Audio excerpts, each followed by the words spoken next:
Although Oscar De La Hoya has in recent years become known as a promoter and also for some of his more eccentric partying antics, the date of this bout is February 13th, 1999. In the 2 years prior, De La Hoya had topped the Ring magazine list of the pound-for-pound best fighter in the world. Quartey himself finished 1997 in the top 10, and having had to sit out 1998 due to health reasons, would very likely have made his way into the top 5 with a win here. De La Hoya started his rise to pound-for-pound number 1 with victory at the Barcelona Olympics. Despite signing a lucrative professional contract, he avoided the safe path of many boxers. Mixing at a high level from the very beginning of his career, he actually never fought a boxer without a winning record.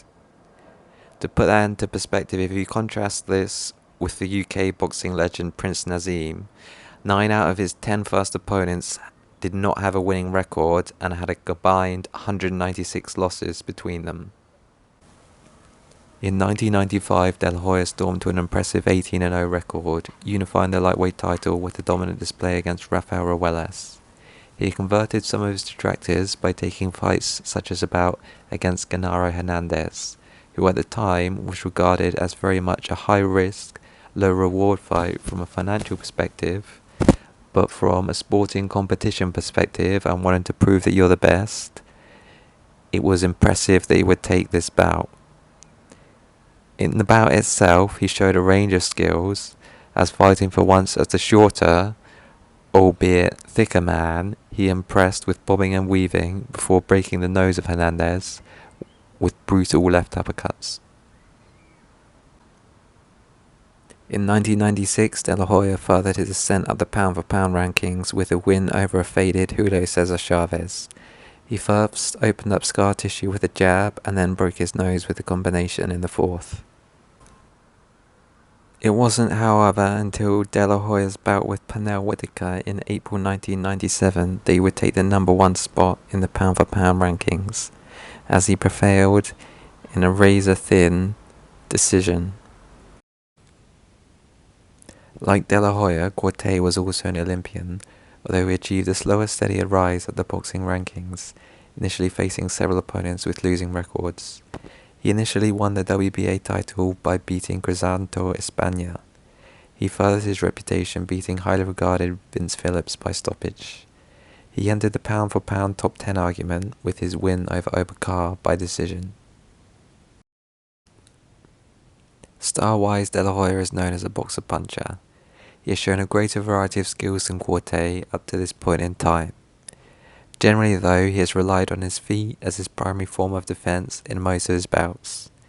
He usually pins his opponents back with his stiff jab before unloading with fast combinations. Coming into this bout, his left hook has done the majority of his damage.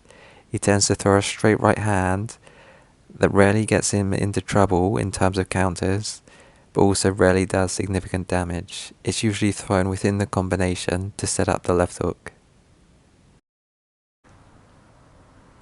Quartey is sometimes described as having a peekaboo style. Although he often keeps his hands in that position, his style is quite different to that of Customato fighters like Mike Tyson. His best punch is his left jab, which he throws at a high volume. In order to set up the jab, he sometimes uses subtle weight shifts from front to back leg. He is also effective with pull counters.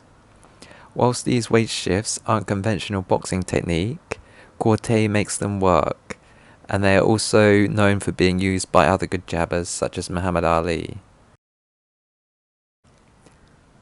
Although Quartey makes these weight shifts work, they are not conventional boxing technique, and finishing a punch with a lot of weight on his front leg can make throwing combinations very awkward. Quartey is not known particularly for moving his head or fighting on the inside, but he does have some skills in these regards. So to the fight itself. In the first round, it appears De La Hoya is intent on matching strength against strength. He uses literal lateral. To begin round 2, De La Hoya has more success with the jab. As the round progresses, it seems De La Hoya is initially intimidated by the power rather than the jabs A confused De La Hoya tries to bomb left hooks from the outside. Do you want to give the public a rematch of this fight? I don't know, you think it was a great fight, Larry? I don't think so. He didn't completely rule out a potential rematch, however. Moving on from this bout, De La Hoya would soon get a taste of his own medicine. Facing off 7 months later against Don King promoted Felix Trinidad, he would put on a boxing masterclass for the first 8 rounds, pitching a shutout. He would hold on enough in the last 4 to make him a clear winner in my view.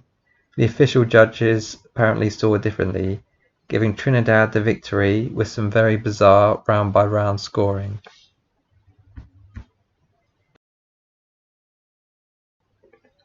Quartey, on the other hand, would fail to potentially capitalize on his status as the People's Champion. After a 14-month layoff, he would come back against Fernando Vargas. He did himself no favors by making arrogant comments in the build-up to the fight. In the fight itself, he would put on a very rusty performance. When it was announced that he had lost, this time in my view fairly, he wouldn't fight again for another 3 years.